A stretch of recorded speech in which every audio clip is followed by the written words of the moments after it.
Nah, kalau yang 2024 kebetulan undang-undangnya sudah dikeluarin. Secara sistem sebenarnya ready nih Bu Lintang. Karena apa? Itu kan apa sih bedanya desa dengan sistem kenegaraan kan beda cakupannya, caranya modelnya sama sebenarnya. Tapi hanya ternyata karena eh, undang-undangnya udah keluar termasuk undang-undang penganggaran dan seterusnya sehingga untuk yang pemilu 2024 kami tidak ngambil peran di sana. Tapi untuk desa contoh gini, Bu Lintang, tahun depan 2023 ada 4.600 desa lebih yang punya jadwal untuk election tadi. Nah, itu bagi kami kan itu market dan sekaligus tadi kan ada edukasi ke masyarakat. Ini loh real digital tuh begini, benefitnya begitu dan seterusnya. Validity-nya begini. Karena itu kan hanya lokal area network. Jadi tidak perlu connect ke internet dan seterusnya. Universitas di Bandung, Pajajaran, lambang kemajuan, menerantas jalan Parawangan. Pajajaran, menyusi pengerti, saja titik hati nu hakiki. Pajajaran, tempat biar ilmu, ngagayu panilmu, nusa es. Nama saya Bambang Satuni di kanal Inspirasi untuk Bangsa. Ini juga pertama kali Indonesia TD sebenarnya sebelum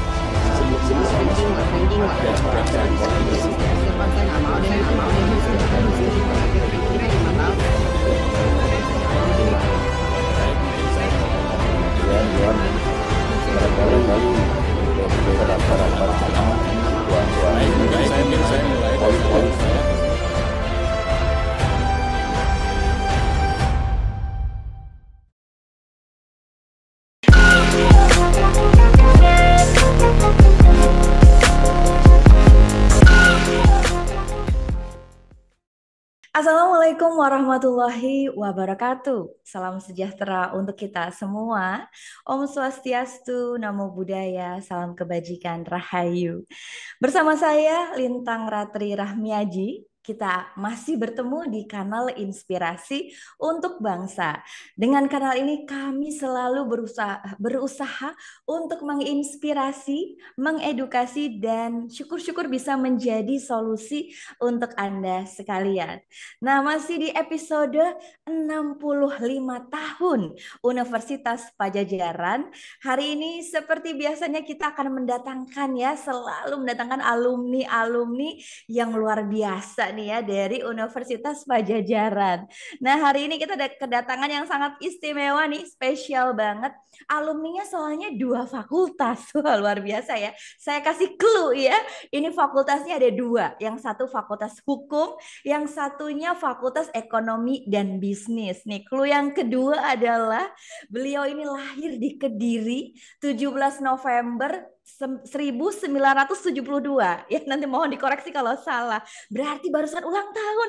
Waduh, selamat ulang tahun nih Bapak ya. Mudah-mudahan sehat barokah terus ya Pak. Ini kalau 72 berarti golden age ya. Emang nih kalau ngomongin Bapak yang satu ini nih ya, alumni yang satu ini emang golden banget. Jadi kalau kita lihat CV beliau, ini dari 2020, cuman 2020 loh ya. 2020 sampai 2022 nih luar biasa sekali. Beliau adalah Director of Enterprise dan Business dari PT Telkom Indonesia. Beliau juga penasehat senior dari kantor staf presiden, komisaris utama PT Telkom Satelit Indonesia, komisaris utama PT Pins Indonesia, komisaris utama PT Multimedia Nusantara, semuanya komisaris utama ya. Dan yang lebih hebat lagi, beliau juga menjadi anggota Senat Fakultas Ekonomi dan Bisnis dari Telkom University. Dan tentu saja hari ini, Pak, selamat ya Pak ya, luar biasa nih pencapaiannya. Beliau adalah Direktur Utama PT Industri Telekomunikasi Indonesia periode 2022 sampai 2027. Waduh, tepuk tangan dulu untuk Bapak Dr. Edi Wicara, CMA ya Pak ya. Ini mohon dikoreksi kalau memang salah ya Pak ya nanti ya Pak ya. Selamat siang Bapak Edi. Salam Selamat sehat siang. Pak. harus Kita, sehat kita terus. baru ketemu tapi sebenarnya kita sama-sama alumni ya Pak ya. Saya S1 aja Pak dari Unpad Pak, dari komunikasi. Senang sekali bisa ngobrol dengan Pak Edi nih Pak. Bapak, kita kan lagi ngobrolin dalam konteks alumni berprestasi dari Universitas Pajajaran ya Pak ya. Nah, Bapak boleh cerita nggak gitu tentang pemilihan Universitas Pajajaran ini sebagai tempat menimba ilmu nih Pak nih. Apakah memang sudah menjadi target untuk Bapak atau bagaimana Pak? Apakah ini juga salah satu apa ya untuk menunjang pekerjaan sebagai apa tuh di BUMN gitu Pak? Apa yang menjadi ketertarikan Bapak untuk kuliah di Unpad? Ya, terima kasih Ibu Dokter Lintang. Jadi saya kira Unpad jadi salah satu universitas yang kalau dari sisi usia aja 65 tahun lebih begitu ya. Sehingga dia ini di Indonesia sudah jadi satu referensi lah. Khususnya ya memang punya uniqueness gitu ya. Setiap university, setiap institut di Indonesia ini kan punya uniqueness. Unpad ini kalau saya lihat punya uniqueness dan sekaligus strongness-nya adalah di yang non teknis. Sehingga saya yang meskipun di background S1 saya di teknis begitu, pas saya menggelutin S2 dan lanjut di S3 saya ngambil yang memang di non teknis, yang universitasnya juga punya brand secara nasional maupun internasional juga cukup punya nama kira-kira begitu, Bu Oke Pak, Lintang. tapi menarik ya Pak ya, S2-nya Magister Hukum. Ini kenapa Pak? Bapak berpikir bahwa, wah saya mau S2-nya hukum aja deh gitu. Apa kontribusi itu pada diri Bapak? Iya, jadi saya melihatnya begini, siapapun pelaku bisnis begitu ya, di saat saya mengambil itu sekitar tahun 2007, itu saat itu kondisi transformasi juga terjadi seperti hari-hari ini yang memang tone-nya berbeda begitu ya, dinamikanya juga pasti situasinya berbeda setiap masa. Tapi yang saat itu saya lihat adalah karena waktu itu saya belum jadi sesuatu yang pengambil keputusan di apa namanya di institusi yang saya gelutin saat itu. Cuman saya melihatnya once kita mempersiapkan diri ke depan, ada bagusnya kita itu paham tentang aturan hukum. Dan karena kita bergerak di bidang bisnis, makanya saya ngambil jurusannya hukum bisnis. Nah, asumsi saya dan bayangan saya saat itu, tadi biar kita tahulah rule of thumb, mulai dari yang basic sampai dengan yang advance-nya di bidang hukum gitu. Sehingga dalam rangka menjalanin keseharian tadi di dunia bisnis ini kita juga sudah bisa mengestimasi mana yang kira-kira nggak boleh kita lakukan dan mana yang sebenarnya celah-celah yang karena di dalam bisnis kan pasti ada dinamika nih. Kalau kita normally berjalan begitu aja kan mungkin ya dalam situasi yang biasa bisa jadi. Tapi saat situasinya kondisinya tidak biasa kan kita harus punya terobosan-terobosan. Nah itu yang salah satunya yang melatar belakangin saya ngambil di jurusan hukum bisnis saat itu.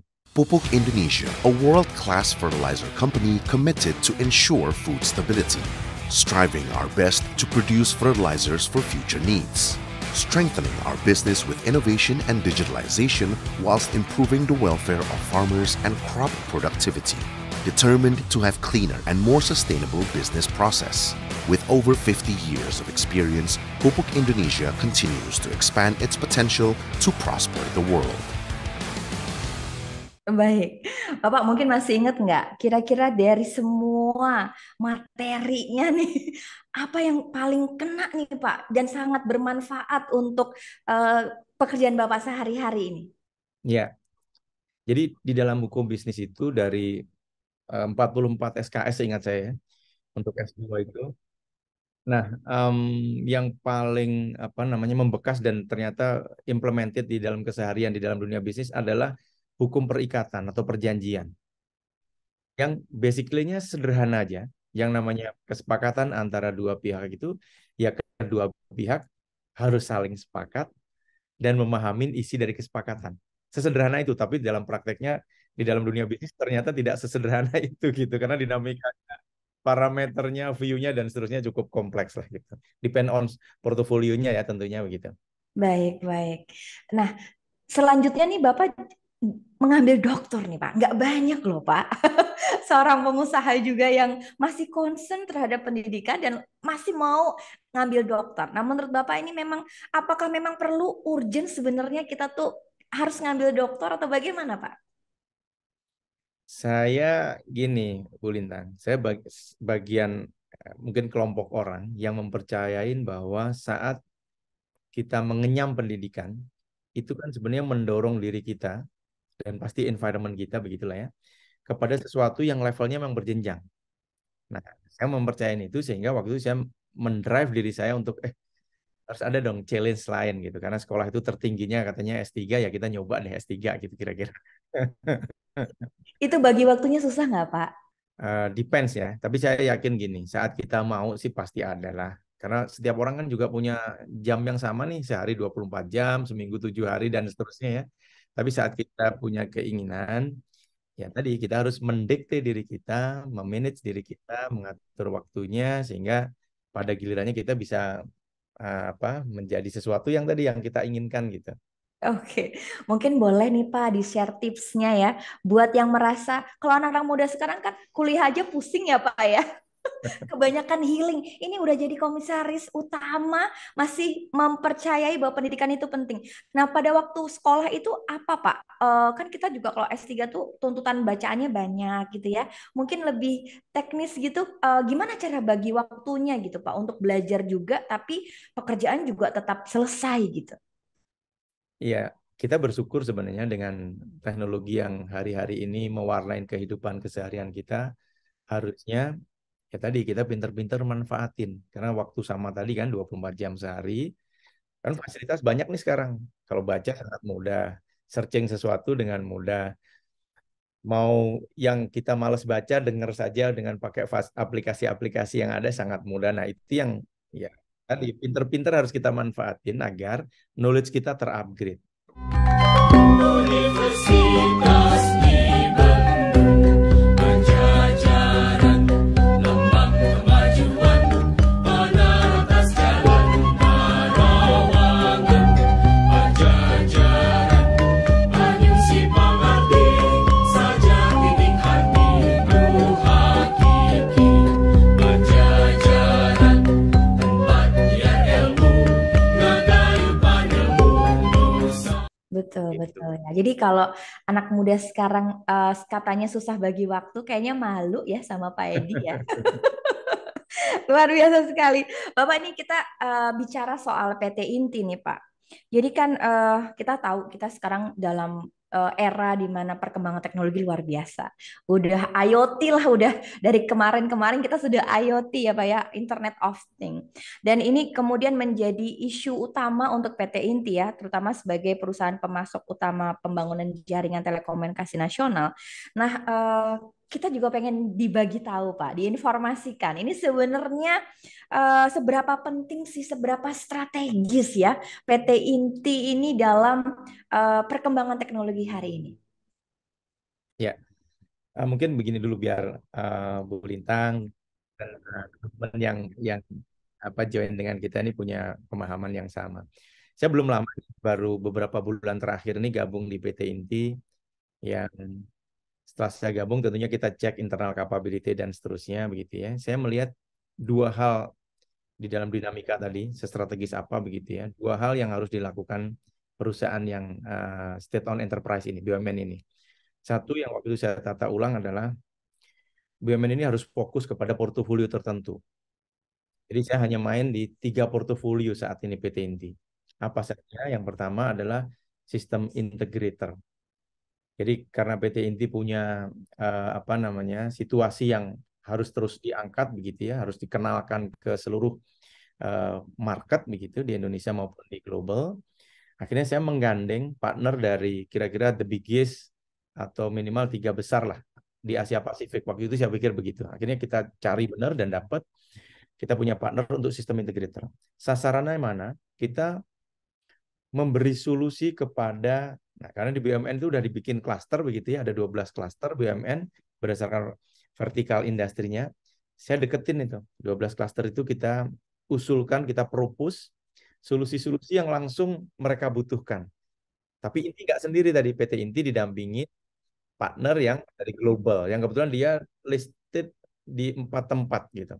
Jadi kalau bicara brand kan oke lah gitu. Kalau bicara performa dan seterusnya karena dia di public company juga dan listed di beberapa tempat tadi. Yang kedua, kita bangun manufacture. Manufacture tuh kira-kira sederhananya pabrikan begitu ya. Tapi yang pabrikannya ini juga punya uniqueness. Sehingga kalau kita lihat gambar di belakang saya nih Bu Lintang, ini adalah produk-produknya PT Inti, yang brandnya brand PT Inti. Karena saya melihat beberapa tahun terakhir PT Inti tidak memiliki satu produk yang dimiliki oleh PT Inti sendiri. Mengandalkan managed service, mengandalkan apa namanya yang sifatnya non produk lah gitu. Produknya ada tapi minim atau ada dan belum dikenal masyarakat. Nah, tugas saya harus bikin nih brand yang kira-kira punya market jelas dan punya target segmen tertentu. Nah, ini kalau kita lihat mulai ada Chromebook, ada PC, ada laptop, ada access point, CCTV dan seterusnya. Tapi kita harus fokus tadi kepada segmen sehingga saya hanya main di 10 produk utama. 10 produk ini. Nah, itu juga memberi gambaran pada grafik yang di belakang saya nih, Bu Lintang. Once ini terjadi, grafik yang eksponensial ini nanti target bisnisnya. Sehingga harus menghasilkan revenue berapa, menghasilkan keuntungan seperti apa, dan harus comparable juga dengan industri sejenis, industri-industri yang tadi. Nah, yang ketiga, saya main di digital. Digitalnya nggak boleh ikut-ikut, karena semua orang sekarang ngomong digital. Digital yang sebelah mana? Kami punya unique segmen yang kami berbangga nih. Kalau sampai dengan saat ini, kayaknya belum ada yang main deh.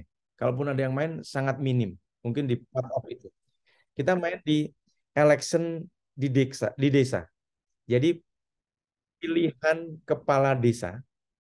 Jadi Indonesia itu Bu punya lebih dari 75.000 desa.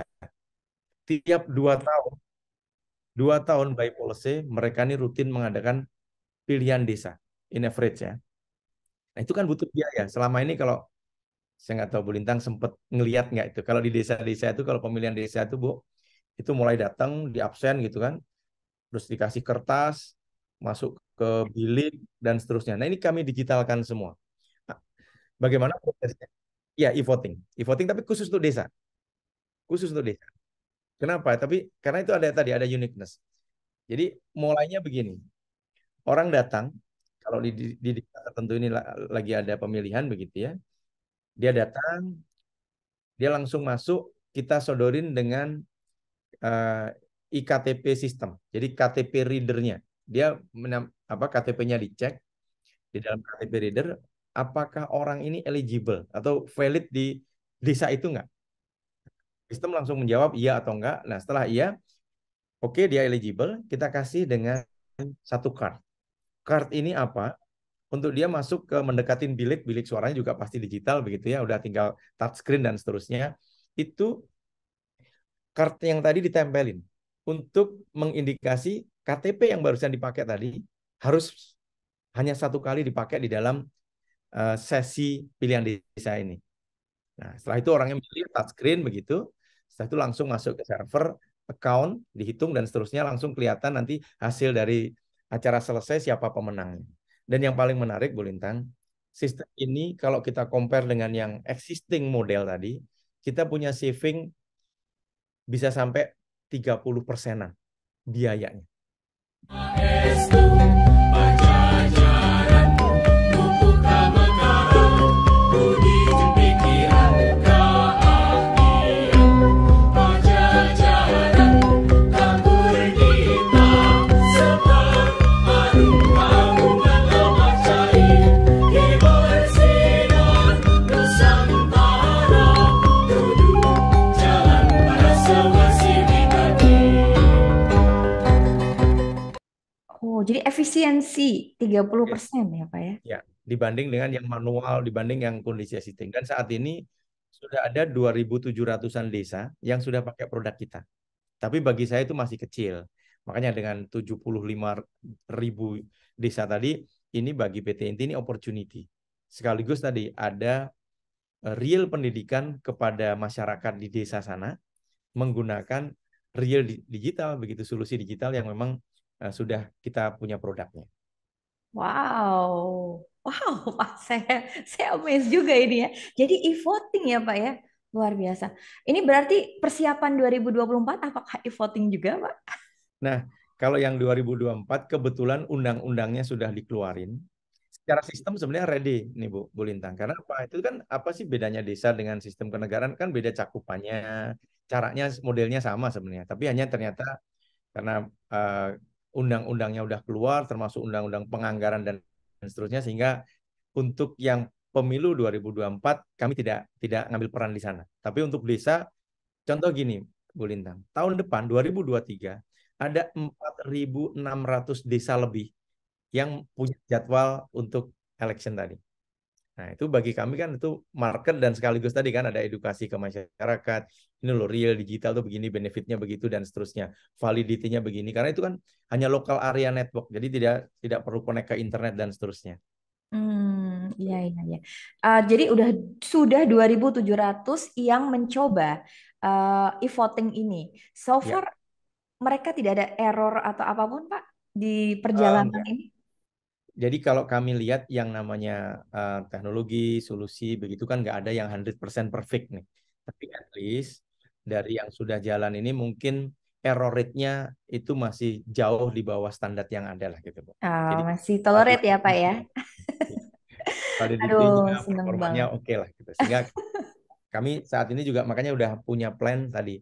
Sebenarnya nggak hanya tahun depan. Tahun ini aja 2 bulan terakhir itu ada sekitar 4.000-an desa yang juga mengadakan election tadi.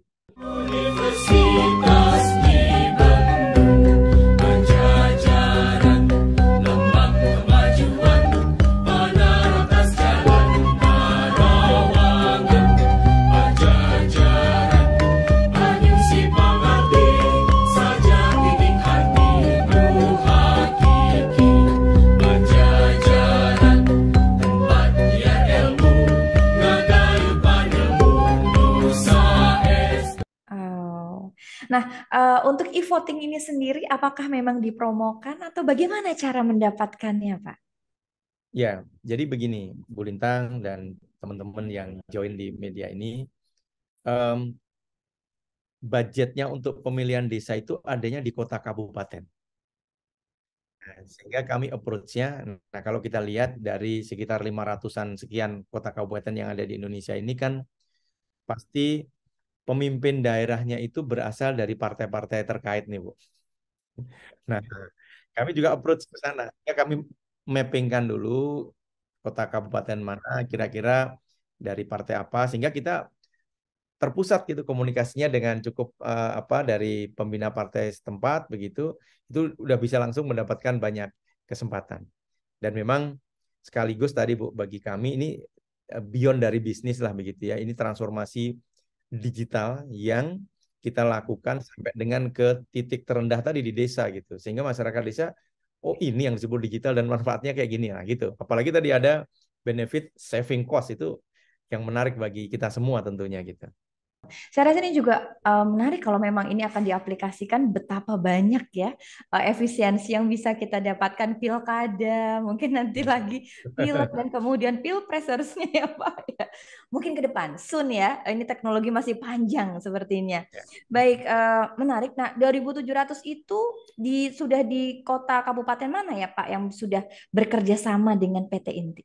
Kalau yang dominan ini malah di luar Jawa, Bu. Ini ada di Sumatera, ada di beberapa tempat di Jawa juga.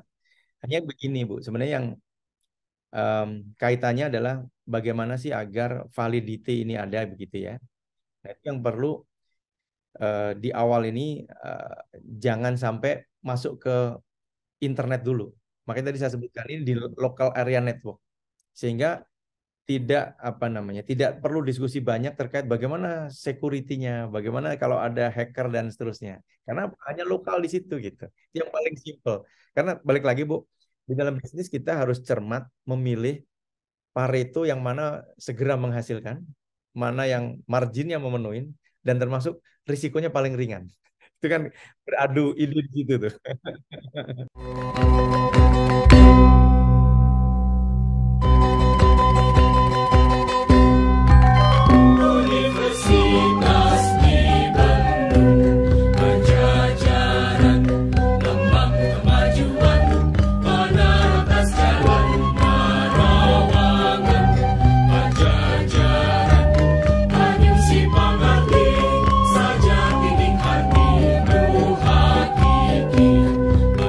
bisnis banget ya. Apa Pak tadi Pak Paretonya lebih ringan ya Pak ya. Ya, beban Kemudian digitalnya lebih ringan, beban digitalnya lebih ringan, tapi Paretonya lebih cepat ya Pak ya. marginnya lebih menarik gitu kan. Marginnya lebih menarik itu Dan yang benefitnya dieksekusi. dinikmatin banyak pihak tadi. Betul Penyelenggara sekali. menikmatin, masyarakat juga teredukasi gitu kan. Nah, Ini semua dapat benefit. betul, ini secara keuntungan semuanya dapat ya Pak ya kalau teknologinya baik seperti ini.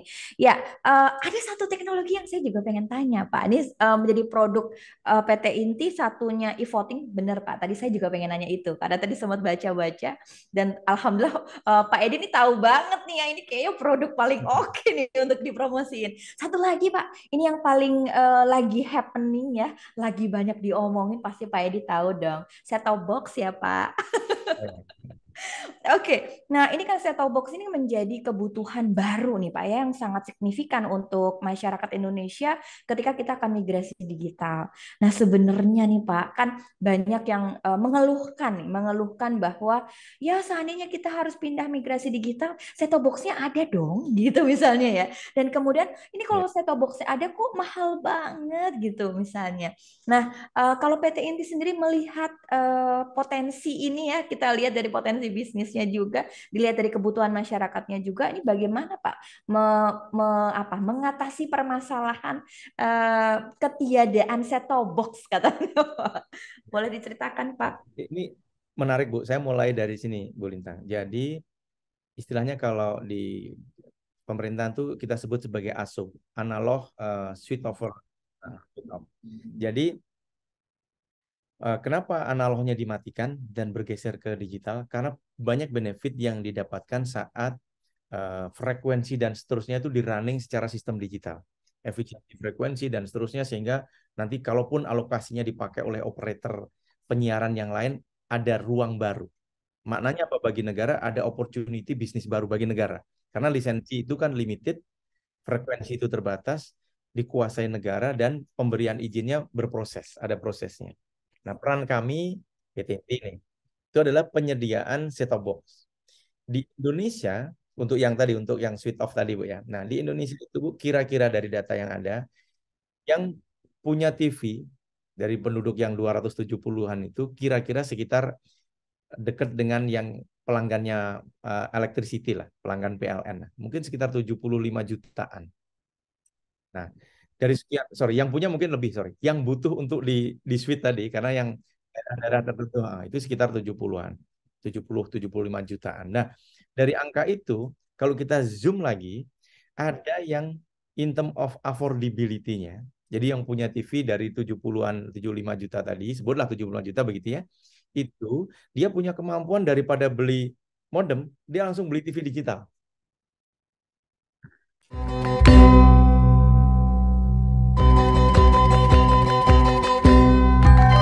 Universitas di Bandung, Pajajaran, lambang kemajuan, menara atas jalan Parawangan. Pajajaran, Tanjung Si Pangarti, saja titik hati nu hakiki. Betul. Dikurangin itu sekitar 20 jutaan. Jadi orang-orang yang kira-kira udahlah saya daripada ini transisi dan seterusnya aku beli aja. Karena apa, dengan digital TV fiturnya tentu lain dong. Ininya kemudahan aplikasi dan seterusnya ada nempel di situ. Nah, kalau yang modem ini mampu, betul. Makanya affordability-nya no issue. Tapi ada 20-an juta yang kira-kira ini perlu interfacing, yaitu modem, yaitu set-top box tadi. Agar siaran yang sudah digital ini masih bisa diterima oleh TV-nya yang masih analog tadi, atau sebagian analog tadi. Nah, dari 20 juta itu pemerintah sudah mengeluarkan effort memparitokan tentunya dengan ketersediaan APBN, terus masyarakat yang di-cross dengan datanya yang ekonominya perlu dibantu, betul. Itu pemerintah sekitar 1,5 jutaan di tahap awal membantu itu. Nah, kami tadinya mendapat proporsi dari 1,5 jutaan di antara penyedia set-top box yang lain. Tadinya berawal ada sekian puluh, terus sekarang ini mengerucut menjadi sekitar 7. Nah, saat ini kami yang sudah terdeliver di masyarakat itu ada sekitar 50 ribuan set-top box. Sehingga 7 penyedia set-top box ini, karena harus terregister di Kominfo dengan prasyarat tertentu tadi, memang dibagi-bagi tadi. Kami mendapat porsi sekitar 100 ribuan lah gitu. Nah ini setengahnya udah terdeliver, ini nunggu jadwal gitu, nunggu jadwal nanti karena tadi Bu cross check dengan data masyarakat yang harus valid, siapa yang berhak menerima begitu kan, itu juga keterkaitan dengan kementerian lembaga terkait juga gitu. Tapi bagi PT Inti ini opportunity. Sehingga kami juga punya partner yang nggak main-main gitu dari global partner yang mensupport ini. Sekaligus kami juga butuh feedback karena saya selalu sadar beginilah, produk itu nggak ada yang sempurna. Pas kebetulan aja ada produk yang tadi nggak pas secara spek begitu, tapi udah terdeliver, kami pun sangat terbuka kepada seluruh masyarakat yang menerima produknya Inti khususnya, yang sudah 50 ribu tadi yang di masyarakat di beberapa kabupaten, kami sangat open. Nah, contohnya saja nih Bu Lintang, baru minggu-minggu ini, baru kemarin atau kapan itu ada masyarakat yang datang ke kantor kami juga kira-kira komplain. Nah, ini kenapa begini dan seterusnya. Akhirnya kita support yang begituan. Karena kembali lagi bagi kami yang produk responsibility-nya ada di PT Inti ini nggak bisa terus langsung mempersulit pengguna begitu kan nggak. Tapi once ada cacat langsung kita akuin aja, kita ganti yang baru, terus kita sambil cek sehingga ada listen learn. Kenapa ini produk yang kemarin ada error di sebelah mana errornya, itu juga ada ilmu baru sehingga ada dapat knowledge baru, dapat pengetahuan baru, dan saat ada hal yang sama kita bisa sharing kepada yang lain karena kebayang aja nih cakupannya kan penyiaran ini seluruh Indonesia, begitu luasnya ribuan pulau yang kita punya gitu kan. Nah ini mumpung masih di tahap awal begitu, kami selalu mencoba setiap ada kegiatan, setiap ada permasalahan itu ada listener-nya apa sih begitu. Sehingga itu membantu percepatan untuk ke depannya. Karena tadi Bu, ruangnya 20 juta yang harus di-serve. Dan itu nanti pada gilirannya pemerintah tidak akan membantu yang itu. Sehingga itu nanti di quote and quote di retail kan. Ada bisnis retail model yang akan running. Saat ini kalau kita lihat di beberapa di platform .com dan seterusnya kan udah mulai tersedia juga itu di marketplace gitu ya, termasuk ada juga di store-store yang lain. Nah, gitu boleh. Ajaran tempat biar ilmu ngagayu padamu Nusa Estu Pajajaran buku kamegaran budi jeung pikiran keahlian Pajajaran kabur kita separuh bangunan lama cair hibur sinar Nusantara. Baik, tapi kemarin sempat mengeluhkan soal harga nih, soal harga. Harganya kok mahal banget sih sekarang gitu. Tadinya 100-150 ribu, sekarang 500 ribu. Nah, apakah memang ada kebijakan, apa tuh Pak istilahnya, batas pagu untuk menjual itu sehingga nggak terjadi yang kayak sekarang ya, mentang-mentang kita butuh set-top box gitu misalnya terus jadi naik banget gitu, gimana Pak? Ya, jadi kalau yang bantuan dari pemerintah Bu, yang kami yang tadi saya sebutkan 50 ribu yang sudah kami deliver dan seterusnya, itu dibeli oleh Kominfo, itu nggak lebih dari 200 ribu. Ada patokannya. Ada patokannya. Ya. Hanya yang retail tadi saya sebut, yang ada di marketplace, ada di store yang lain. Nah ini kayaknya prinsip dagang ini kayaknya. Jadi barang terbatas, yang butuh banyak, pedagangnya jualnya lebih. Tapi saya yakin gini Bu Lintang, pemerintah juga nggak diem. Itu juga sudah meminta kepada kami semua yang tadi yang 7 produk dan juga 7 production house yang saat ini ada gitu ya, 7 company dan juga ada yang lain, itu juga menyiapkan barang lebih cepat lagi begitu. Memang balik lagi ini hukum dagang lah kira-kira. Jadi saat Tapi boleh nggak sih Pak dibantu untuk nggak naik-naik banget gitu? kalau Ada kami aturannya gitu. di PT Inti Bu, kami ngelepas ke pasarnya jauh nggak sampai segitu. Karena bahkan gini, pesan dari Kominfo gitu ya, itu kalau Kominfo beli tadi hampir 200 ribuan gitu ya, nggak sampai 200 ribu itu barang yang kami yang bertuju ini untuk produksi yang retail dengan spek yang sama tentunya, itu nggak boleh lebih dari angka yang 200 ribu tadi itu Bu. Jadi sekarang kami sudah punya tipe-tipe solusi yang levelnya di bawah itu gitu. Tapi balik lagi, distributornya itu kan di luar kontrolnya produksi nih. Nah, mereka selalu manfaatin hal yang wajar nih. Manfaatin butuhnya banyak, ada kebutuhan banyak, produknya terbatas. Nah, dia memainkan itu. Tapi kami juga menghimbau, kami juga ada komunikasi dengan mereka juga. Mudah-mudahan ada kebijakannya ya Pak ya, supaya masyarakat juga bisa membeli set-top box. Nah, baik, saya ini lagi ngomongin uang terus nih Pak ya, lagi ngomongin. Nih sebagai direktur utama baru Pak, ada target yang dipenuhi nggak Pak? Apa misalnya dari kinerja keuangan? Apa target kedepannya nih selama dalam kepemimpinan Bapak nih? Ada target-target khusus Pak? Ya, jadi begini Bu, tentunya sebagai entitas bisnis, orientasinya pasti bisnis, dan rangkaian reviewnya juga pasti terutama yang paling gampang adalah di financial perspective tentunya itu kan ya.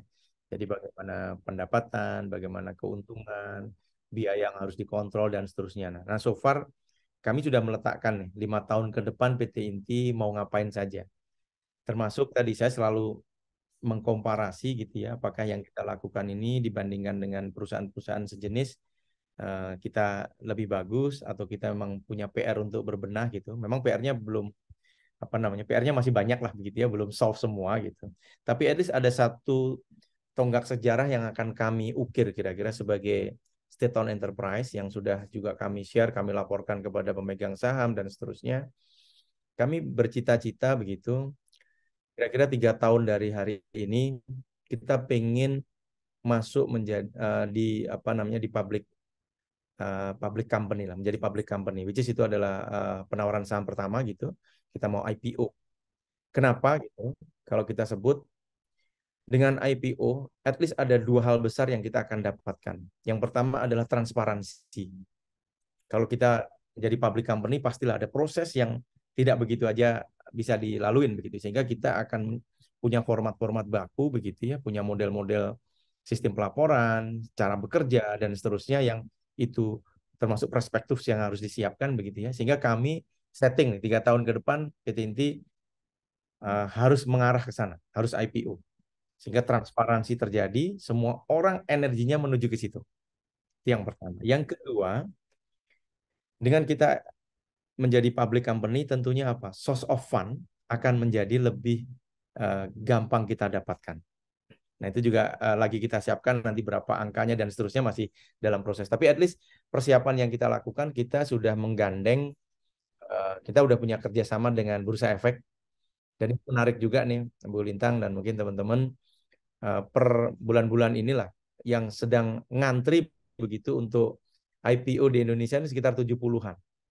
Company. Nah, ini bagi kami, wah ini menarik sekali nih. Sehingga PT Inti pengen juga meramaikan, tapi kami sadar diri persiapannya nggak begitu aja.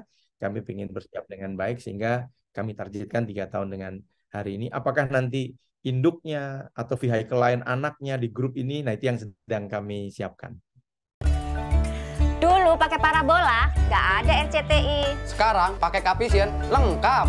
Sinetron ada. Upin Ipin ada. Dan banyak deh. Spotnya nendang banget. Praktis. Bisa nonton TV seumur hidup, Lai. Gambarnya jernih. Ini TV zaman now.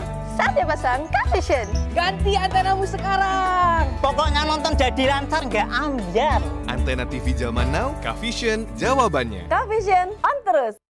Baik, mungkin bisa lebih detail tentang langkah-langkahnya apa nih Pak menuju ke IPO tadi Pak? Ya, tentunya tadi yang namanya IPO tadi dengan transparan dan seterusnya itu harus terencana. Nah, sehingga format dan seterusnya termasuk pendampingan untuk penyiapan ratingnya.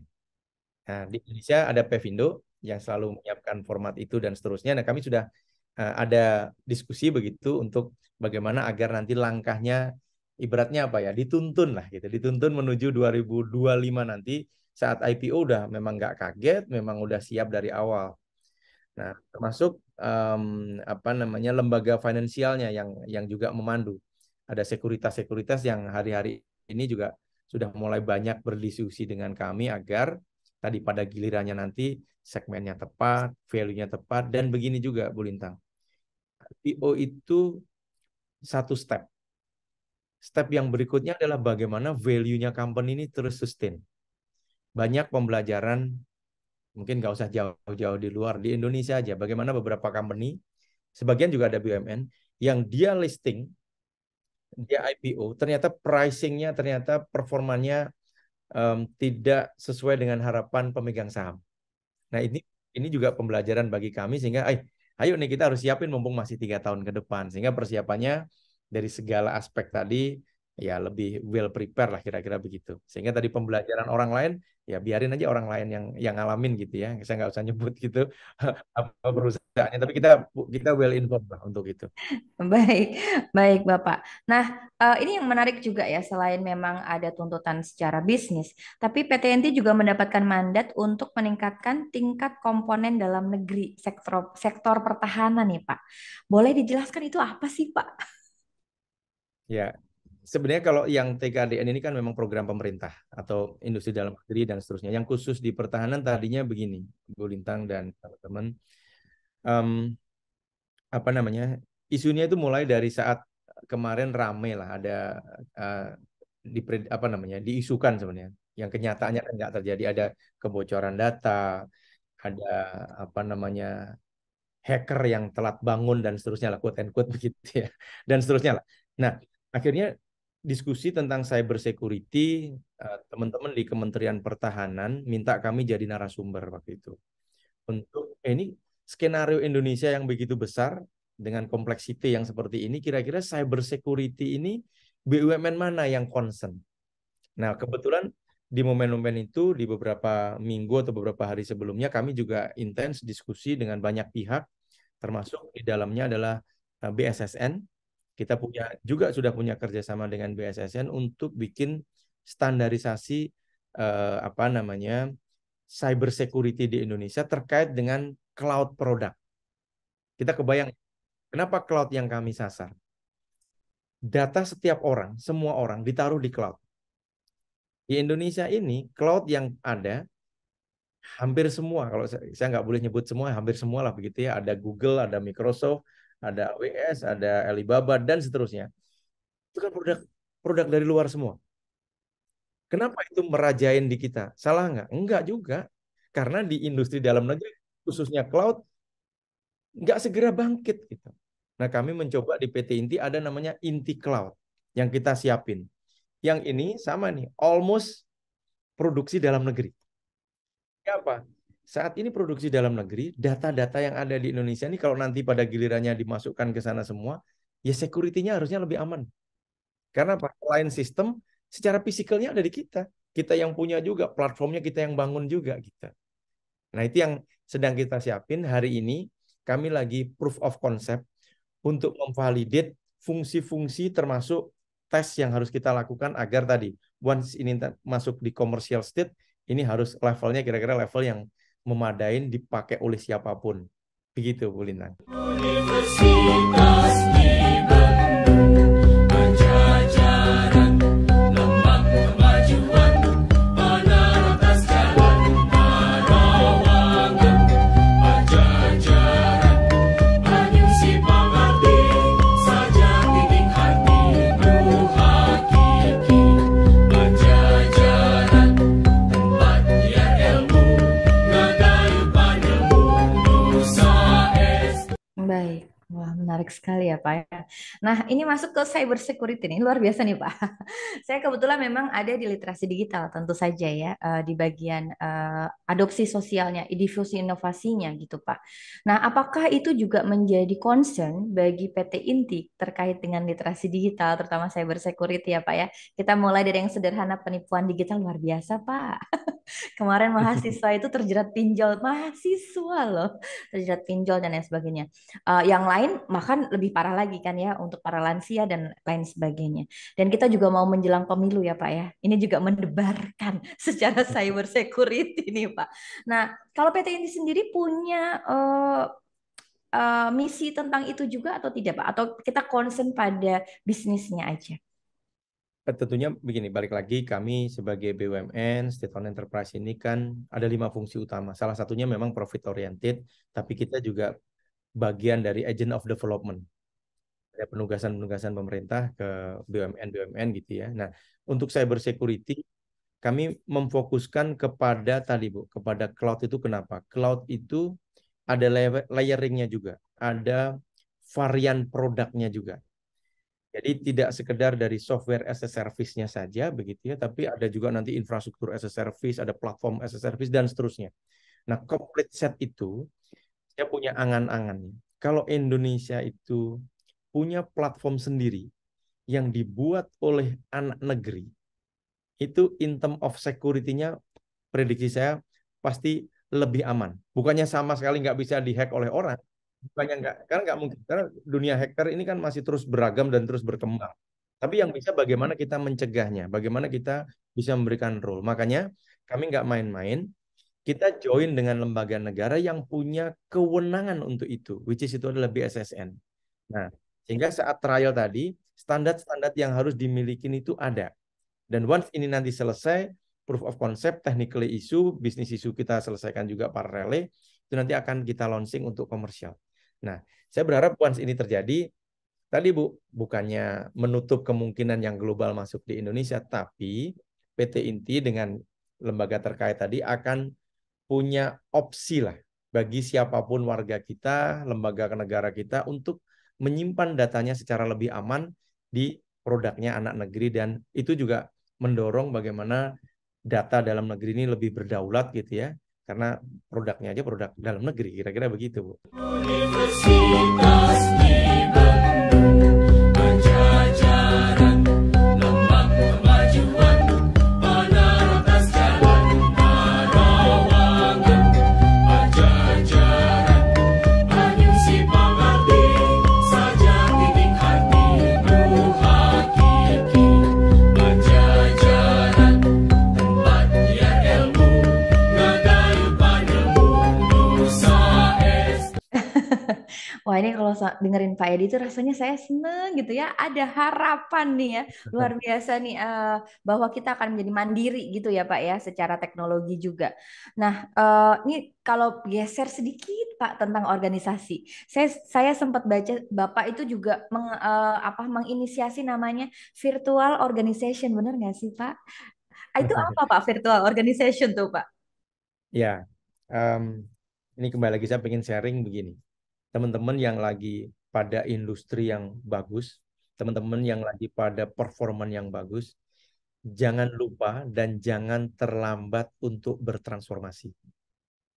Tapi karena transformasi ini menurut saya menjadi keharusan dan kewajiban. Sehingga apa? Once kita di puncak, siapkan second curve berikutnya.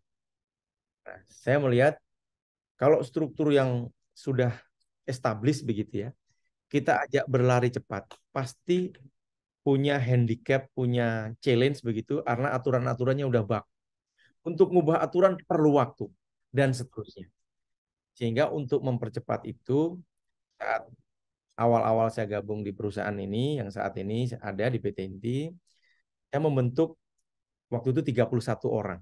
Saya sebut sebagai virtual organization, yang isinya saya pilih anak-anak youth, generasi yang kira-kira sekalian kita siapin untuk masa depannya perusahaan.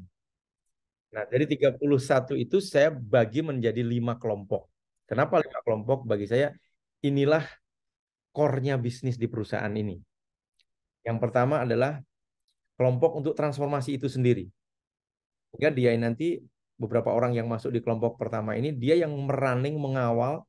Pertama pasti bikin panduannya dulu, bikin roadmap-nya ke depan mau ngapain. Kami sebutnya sebagai Inti Reborn. Di belakang saya ini namanya Inti Reborn. Gitu. Nah, tim ini menjadi anchor-nya.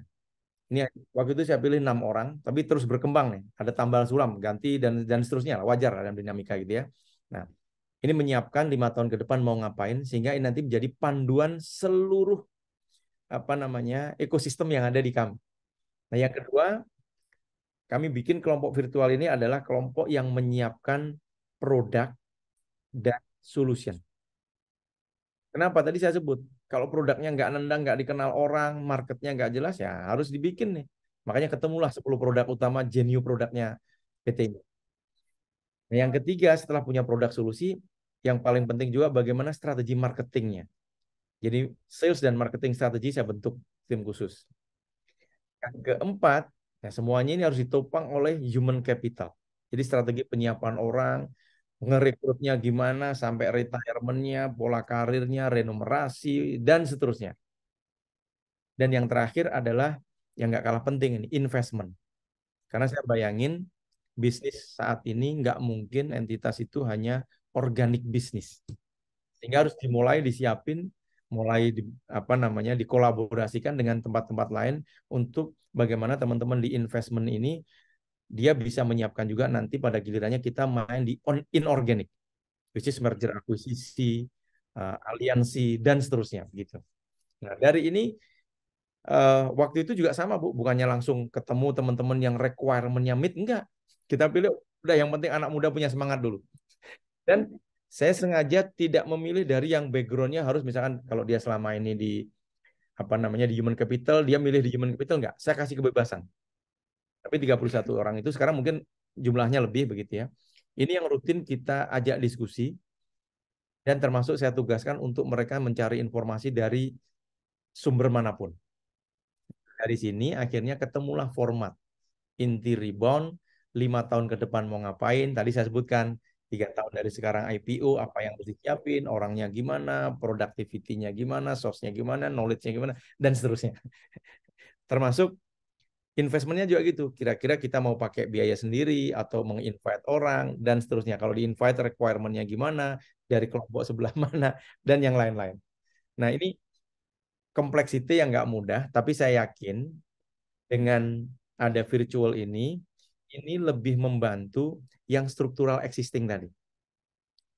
Karena tadi kami juga sedang bertransformasi dan kita agak ngebut juga ini transformasinya agar segera ketemu pola berlarinya lah kira-kira begitu. Pajajaran, buku kemegahan, budi dan pikiran, keahlian.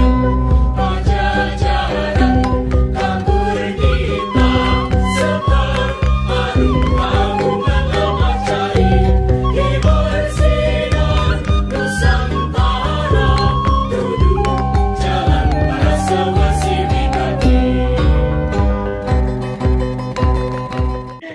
Baik, Bapak Pak Edi. Ini saya juga dengar-dengar nih Pak ya, perkembangan ekonomi tahun depan ini kayaknya ada agak-agak redup gitu katanya Pak. Menurut para ekonom nih Pak ya. Tapi bagaimana? Saya nggak bilang apakah mungkin terjadi, tapi saya cuma pengen tahu apakah PT Inti punya strategi untuk menghadapi 2023 gitu Pak? Ya, Bu Lintang ini biar teman-teman juga nggak mislead barangkali ya. Yang disebut redup tuh barangkali adalah global.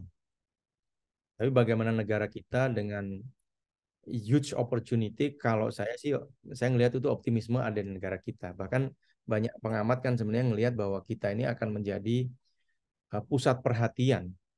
Nah, in term of populasi, ruang bisnis, kekayaan alam dan yang lain-lain, Indonesia ini kayaknya nggak ada lawannya deh gitu. Nah, tugas kita adalah tadi bagaimana dalam kondisi yang global ini sedang tadi yang Ibu sampaikan gitu. Sementara negara kita punya opportunity, nah kita ngambil peran itu. Itu yang mungkin much more important compare the others gitu ya.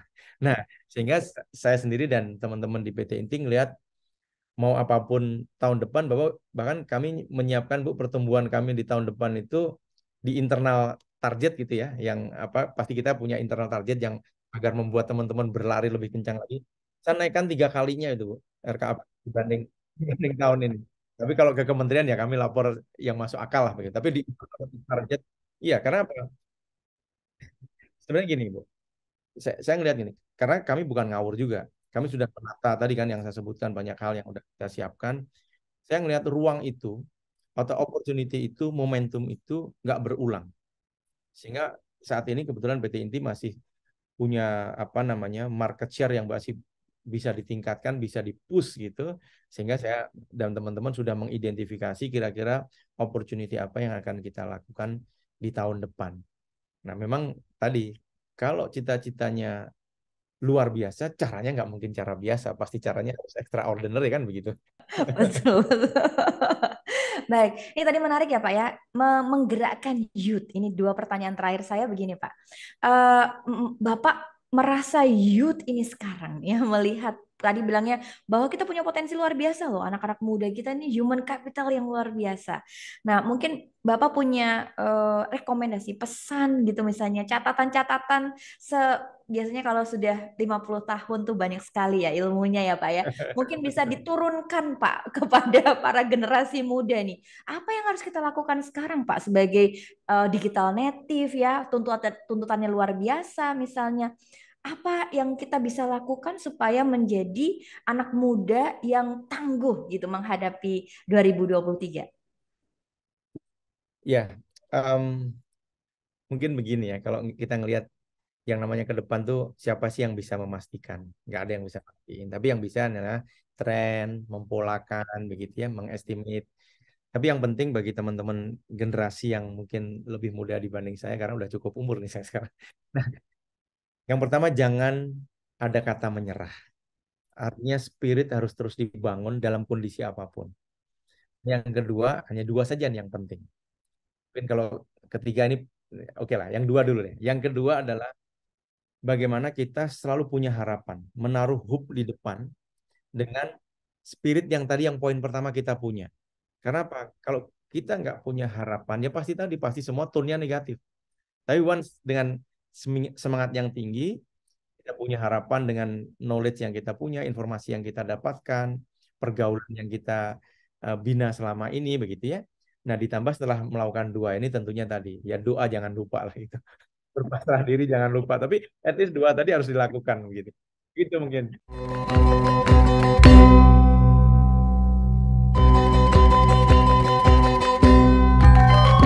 Universitas di Bandung, Pajajaran, lambang kemajuan, menaras jalan Parawangan.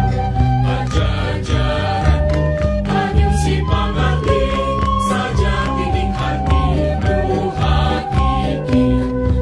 Terakhirnya doa ya Pak ya. Oke, pertanyaan terakhir dari saya Pak.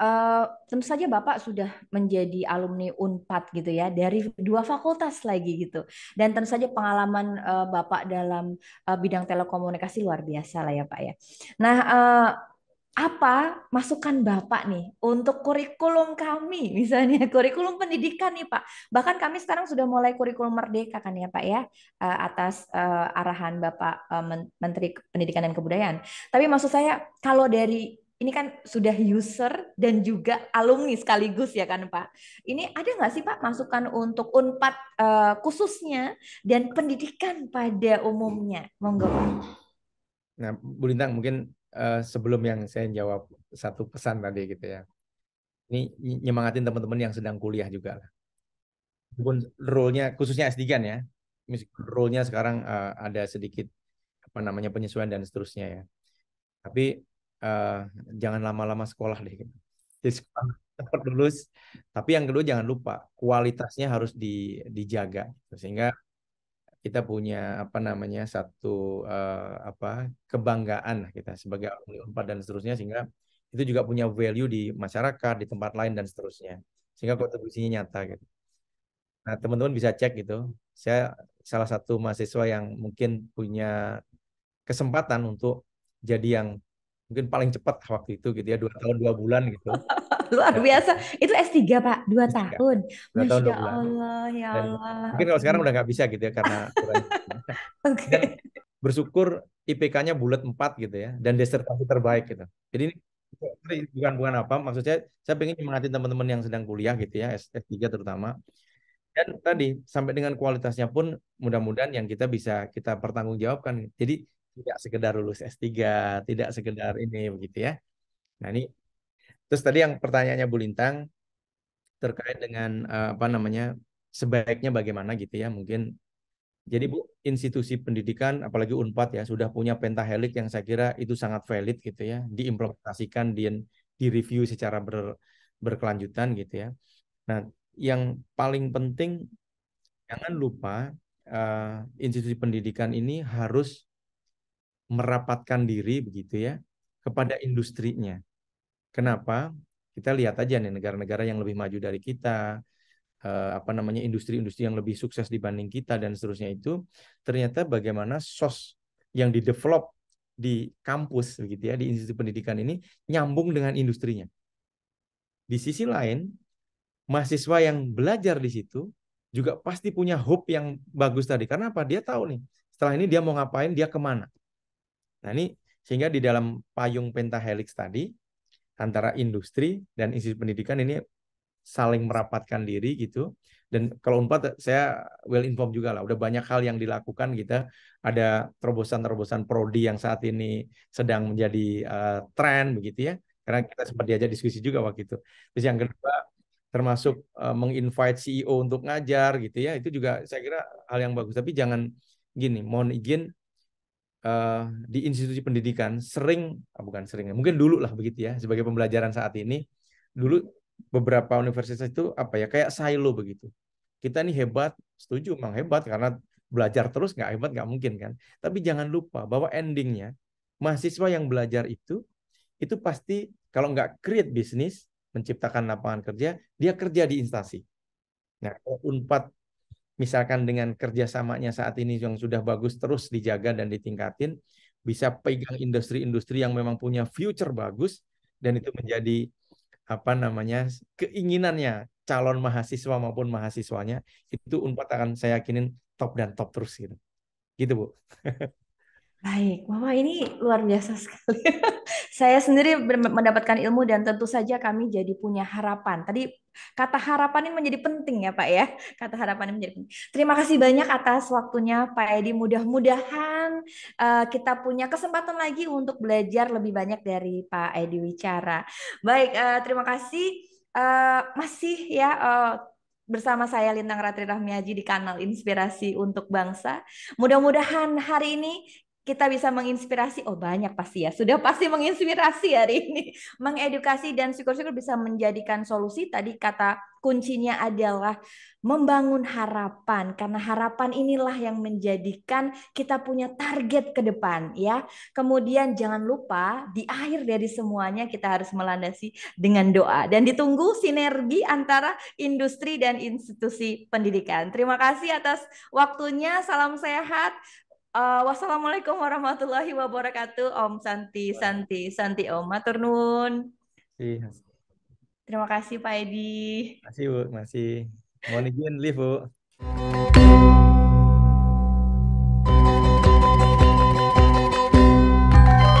Universitas di Bandung, Pajajaran, lambang kemajuan, menerantas jalan Marawangan. Pajajaran, Raden si Pangarti, saja tining hati hakiki. Nama saya Bambang Satuni di kanal Inspirasi untuk Bangsa.